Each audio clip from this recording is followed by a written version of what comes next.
Hello everyone, interview calls ఎక్కువ రావాలంటే ఏ portal use చేయాలి, ఏం ఫాలో అవ్వాలి, వాకిన్స్ తెలుసుకోవడానికి ఇంకా ఏమైనా పార్ట్స్ ఉన్నాయా, ఇవన్నీ వీడియోలో మాట్లాడుకుందాం. స్కిప్ చేయకుండా వీడియో మొత్తం చూసి back to our channel the SSG family blogs. మీరు ఎవరైనా కొత్తగా నా ఛానల్ చూస్తున్నట్లయితే ప్లీజ్ లైక్ చేయండి, షేర్ చేయండి, సబ్స్క్రైబ్ చేయండి.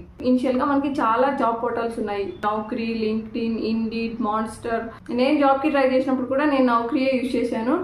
రీసెంట్ గా జాబ్ వచ్చిన వాళ్ళని కూడా నేను కనుక్కున్నాను. వాళ్ళు కూడా నౌకరీయే యూజ్ చేశారంట. వాళ్ళు కూడా నౌకరీయే సజెస్ట్ చేశారు. చెప్పిన జాబ్ పోర్టల్స్ ఫేక్ ఏం కాదు. సో మీరు అన్నిట్లో అప్లై చేసుకోండి. కాకపోతే ఎక్కువ నౌకరీలో స్పెండ్ చేయండి. కాకపోతే మనం ఏం ఫాలో అవ్వాలి అంటే, మనం నెంబర్ 1 వచ్చేసి నౌకరీలో మన ప్రొఫైల్ 100% అప్డేట్ అయ్యి ఉండాలి.